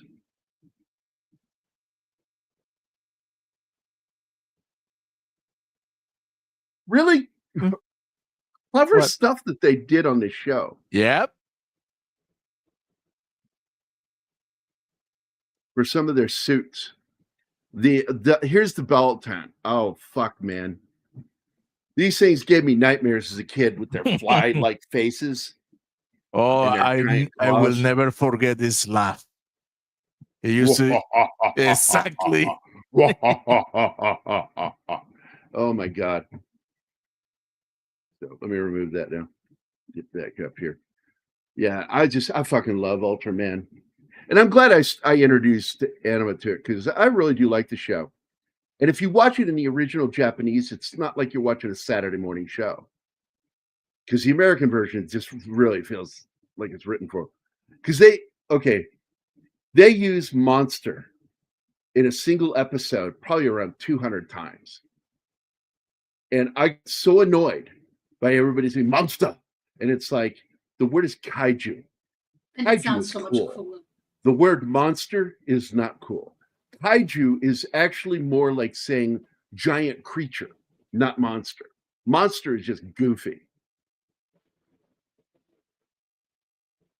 Well, we here had it as monsters too in Latin America. Yeah, it's I hated that tail thing with the humanoid looking things coming out of its tail. And somebody told me, well, that's supposed to be future kaiju, that they were born from Godzilla. And I'm like, that's just stupid.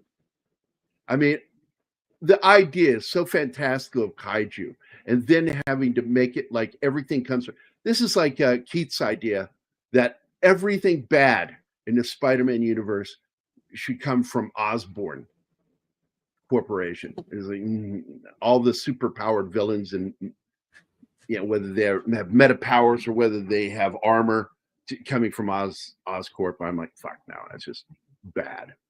Besides, the function of Godzilla is to keep other kaijus at bay. Why would he be creating his own enemies? Yeah. Doesn't make sense. This is a really cool scene because now Sophie is learning something.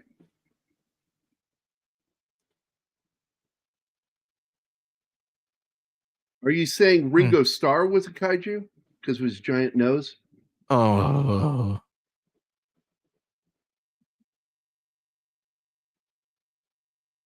You're giving me ideas. I'll talk to you later. Yeah, I'm putting a kaiju together with the Beatles. The Beatles. Yeah, and the roar, you know who's roaring. It's Yoko. Oh, yeah. She's absolutely a kaiju.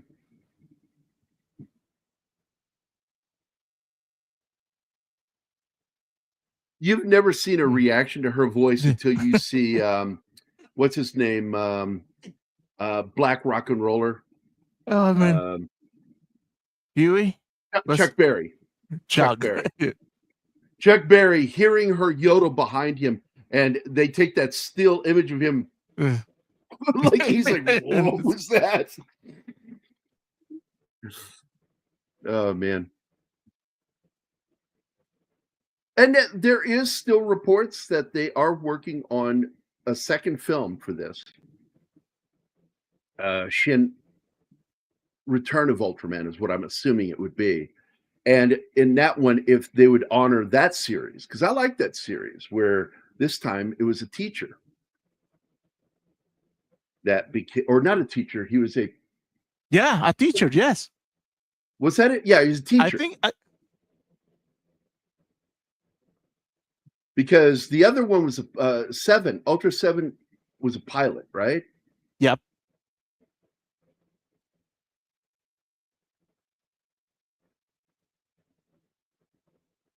Yeah, Ultraman goes up there all by himself to fucking fight this thing for humanity. Race car driver. That was it. There we go. Thank you. God damn, Snort. What about Yoko? What do you? Yoko Ono is Japanese for shuriken. Yeah, good one. Oh. Yeah, if they're gonna do a Shin Return of Ultraman, You all gotta know, Ultraman is dead. That is not the same Ultraman. That is Ultraman Jack. Yep.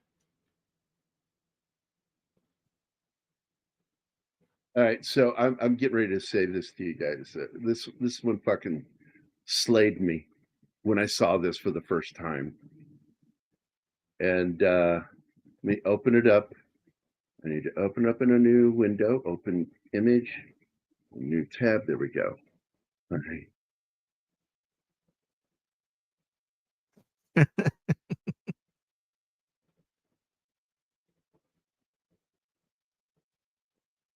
There it is. All right. I learned this and I fucking cracked up laughing. All right. The symbol on the left means woman in Japanese. The symbol on the right is 3 women stacked, means noisy. What? Oh my god. I don't think that's real. I don't know. Yeah, I know. I see that. I see what you did there. Especially is because funny. Japanese women are known not to be annoying. No, they're Yeah, the certainly opposite. of not it. loud. They're so quiet and polite. And I remember, was it a year or two ago?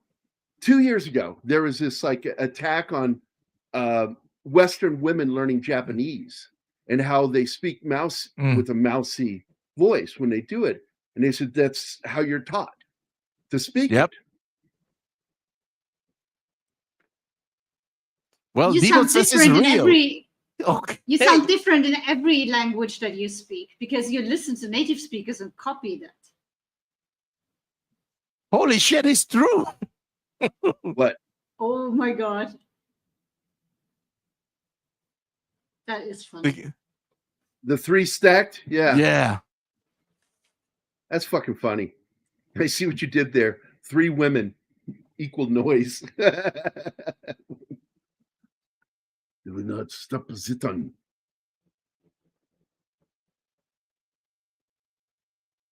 Yeah, this is where he starts to freak out a bit. You know, Superman is like a god. And this is where you get that allegory. And in fact, you know, at one point you see him stand up and he throws his arms out in a crucifix position when he's absorbing that power from that monster, that kaiju. See, here the Satan is beginning to take the form like seemingly as in the original show. Yep. So he's now in a crucifix shape.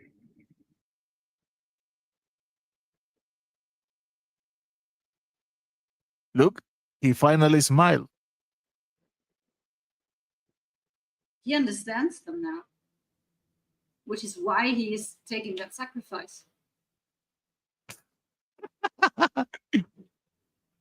If a man says something where no woman can hear him, is he still wrong? Of course he is. We don't need to be there to be right. And here's something I learned in my Asian studies is that Japanese took Chinese hieroglyphs, but used them for different words. It's still the same alphabet, but it's completely different meaning. And I found that wild.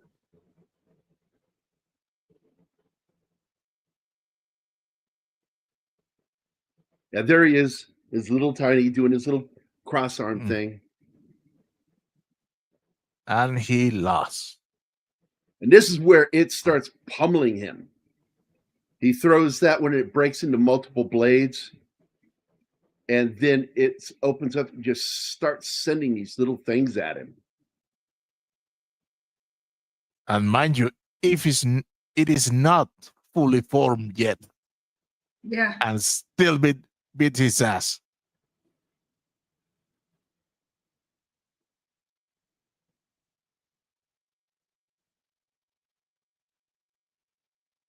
And in the end, the way he defeats it is by imploding it. It becomes a Pocket universe. well, it becomes a black hole, and it begins to pull everything in, and it's self-deleting. It's self-deleting because it's too small. Micro black holes will do that. That's why they say, like, when you create a micro black holes on Earth, they don't last very long. They implode. And that's what that's doing. But the problem is he's so close to it, it ends up pulling him into it, Ultraman.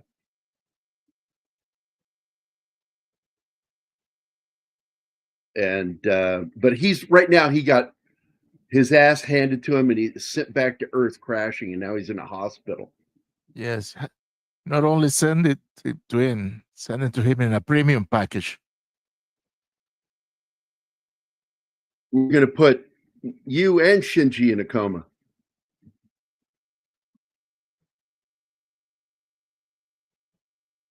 Yep, he's not going to tell the world when it's going to end. Just this is a weird belief of the Japanese that there's solace in that, which is why, if you didn't know this, they're one of the few countries that still upholds capital punishment for the entire country. And basically, they don't tell the prisoner when they're going to go. That person just sits there in prison indefinitely until they do it. That's if you didn't torture, know that. I think. It's all torture in the end, but did you earn it? That's the big one. Did you earn that? My problem with capital punishment is due to the fact that some cases, if there's a question that that person may not have done it down the line, could be proven innocent. Mistakes Do have not been use it. made. Absolutely. So absolutely do not do it.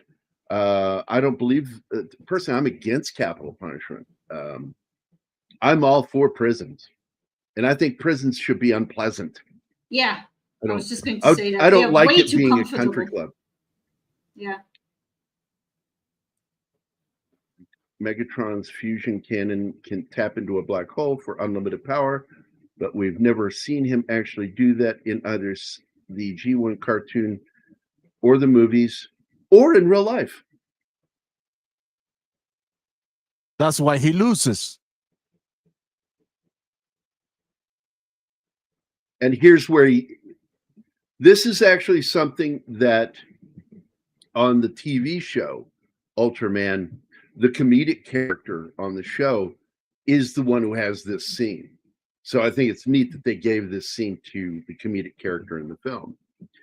And that he is at moral odds of what Ultraman really is, and do we really need him, or is having him here bringing more trouble than than saving?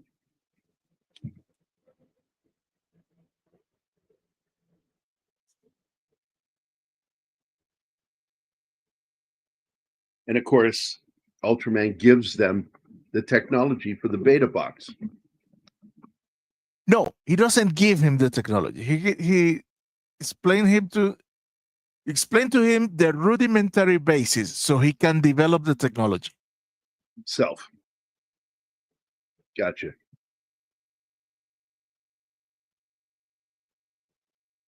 And by the way, that's a funny scene. And Anima actually let out a laugh when he showed up there and took the beta box and then flips it behind him into the back end of the helicopter and they catch it. That made Anima laugh. That was cool. You make it sound like I rarely laugh when we watch stuff. I do. I just don't belly laugh like you. Well, we all know you keep doing this to me, saying what I mean by something, and it's not what I mean. It's not what I mean at all. I just think that it's important that you're not wasteful with humor and that you found real humor in that. It's kind of a compliment, but take it however you want. It was a great catch.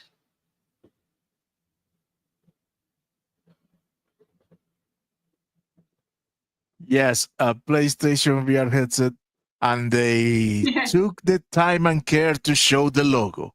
Product placement. Really? In 2022? Wow. Oh, you need to watch this, CJ. Believe me. Most American stuff. There are still good things out there, but you need to be lucky to find them.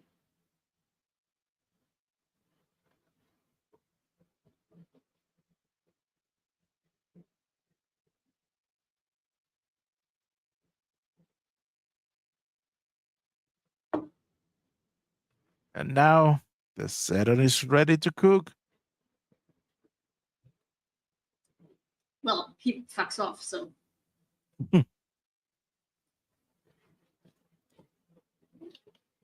Prepping his fireball of, I don't remember the amount of terakelvins. So a little The bit. amount of what? Terakelvins. It's Oh, kelvins is a heat. I know. I heat didn't. measure. I didn't. I catch don't it know first. how many terakelvins are, but everybody says we're fucked.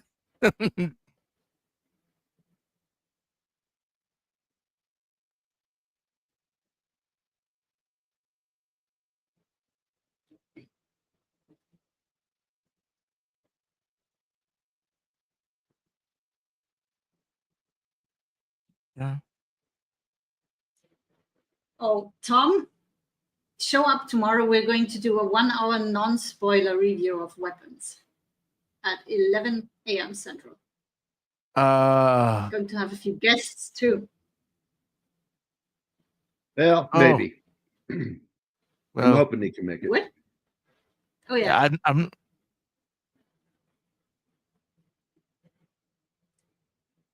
I still haven't watched it. okay. Need you guys to talk about Mishima? I don't think I'm gonna be able to be on tomorrow's show. It's a pity because I wanted to save my piece about Weapons, but I won't be able to. Maybe you're back in time. Your doctor's If appointment not- is an hour before. I Yeah. think there's a good chance you can make it. Yeah, No, I just don't want to hope talk so. about it right now. Just don't want to talk about it right now. Okay, don't. Oh, here's the black hole. Here's Ultraman in the black hole. You can always record something and send it to us, Martin. That way you'll still be able Well- to. I always love Gamera. Well, CJ, the animated show on Netflix was awesome. Gamera Rebirth. I freaking love it. No, it's a real trailer, Gambit. It's not a fake trailer. It's a real trailer.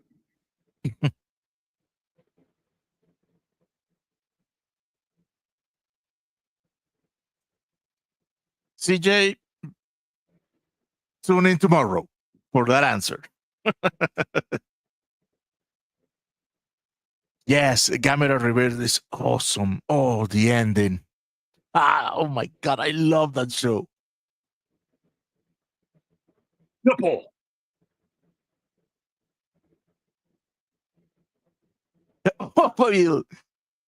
How dare you name that creature? Gotsuke. My God, I hated it. Well, that's what he was called in the cartoon. So this is just like it was in the series, where they're caught in the Ultra realm inside of a sphere, having this conversation, and basically Ultraman convinces Zophie he I'll be was back. wrong. And this is almost exactly the scene from the last episode of the show, except for he hasn't brought 2 lives and Ultraman dies. Which, yeah, why would he come with 2 himself. lives? Yeah. Why would he come with 2 lives? It's just dumb. It is. Zophie just restores him to life again. Well, the interesting thing about the American Godzilla film is it is technically still under the control of Toho. And so Toho recognizes it over there in Japan. Mishima is fully American. It was filmed with the entire Japanese crew and cast alike. I like that film, and there's some poetry to it. It has the old tradition, the pen harmony. Interesting. And the sword. Martin uploaded that for us because he likes it so much. I remember now.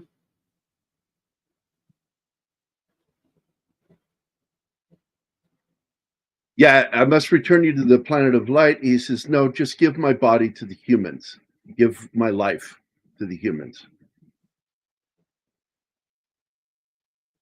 Well, he broke their rules, so he must defend himself, I guess. But he cares more about giving life back to the human that he took it from, because he didn't know back then. And I really like that. It's a great ending. And like you said, it's full of religious symbolism that if you don't know that he's a devout Catholic, you don't pick it up at all.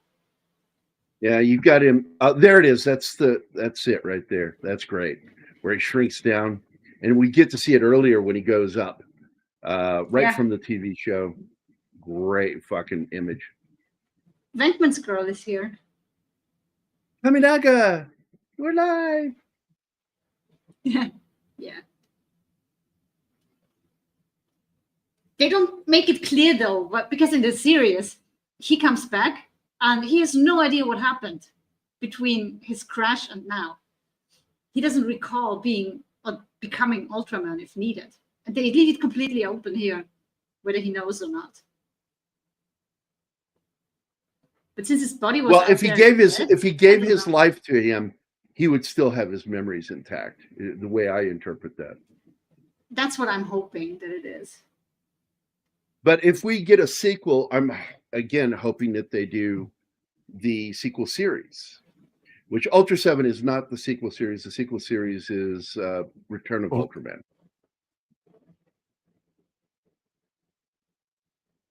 I hated the costume from Ultra 7.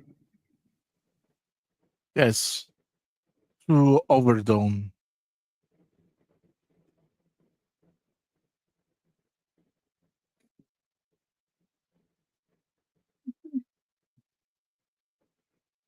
It's okay. We'll talk about that tomorrow, Tom. Oh, I when you find out how they pulled that off, and what's her name didn't like doing that. She was bothered by it. She, as she put it, she goes, "I didn't have a great experience making that movie." She disliked shooting in front of an aquarium, and basically having to pretend like you're underwater shooting in front of an aquarium. It was just weird to her. And they added the bubbles by using Alka-Seltzer. We'll oh my God. Alka-Seltzer, and filming it and then overlaying it over them. And they did it twice. They did it in the scuba scenes and two of the scuba scenes where it's clear they're not underwater. And the next one is when they're being pulled behind the boat. There's a shot of Sean and her where they're in a position to look like they're getting pulled when they're not. And stop doing tomorrow's show, Gary. They put the bubbles over the top of it. Kanatsky. How are you, Shen? The fan film of the director as Ultraman. Yes, that's that? Yes, he did when he graduated from cinema studies. That was his final project. I remember watching that in the documentary. Yeah.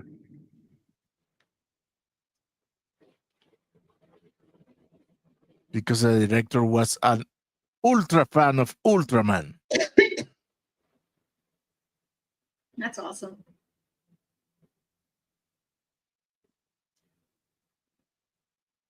And what he said that he always wanted to do is to revive the original series, but with a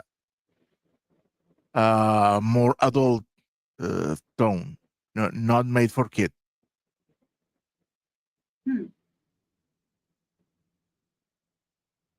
Basically, he wants to make Ultraman to continue watching Ultraman. He's doing it for himself.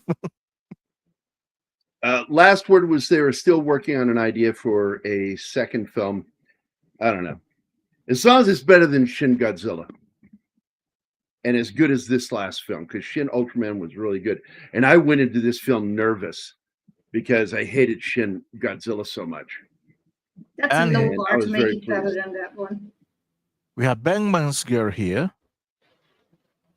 Hi, Vinkman's Girl. I guess I'll thank everybody for being here, and then we can wrap up. I want to thank Snorty, D-Bud, Martin Gambit, 1987, Penny, Cam's Crash Course has dropped in, Words and Pictures, Connie Cleary, Vinzinger, Zax, FKC 2005, also known as Tim, Bill Barkley, Read by Nature, Sander Hammerschlag, Ironcaster dropped in. It was really nice because I know he's streaming right now. CJ Prime, and of course, Vinkman's Girl dropped in. It was really good seeing all you guys. And Tom. Even though Sax, as popping always, in. was too cool to join us. And thank you, Tom Baker, everybody for popping in and chatting with us and talking about this movie. And I hope those of you who haven't seen the film, go out and watch it. I think it's worthwhile. It's a fun film. It's clearly CGI, but I'm okay with that. You know, it's like I love what they're doing a salute to in this film is the original 1966 series, and they did a really, really good job doing that. Shin Godzilla was, it was bad, but Godzilla -1, good, and that's the one I want to stick with and they're doing a sequel to it, so I'm excited to hear what that's going to be. And it's apparently going to be picking up right after the end of the first movie. So, yay! Sounds Yay good. us! Yay us! So, Well, there we go. The ending of -1 requires a second movie. Yeah, because you see her with the black veins. Yeah. Yep. Yeah. What's going on there? And Godzilla's head is regenerating underwater. Godzilla -2.0. Secret of the Ooze. All right, we're gonna get out of here. I don't think so, but okay. That was for Tom. Anyway, love you guys. We'll see you later. Bye. Bye.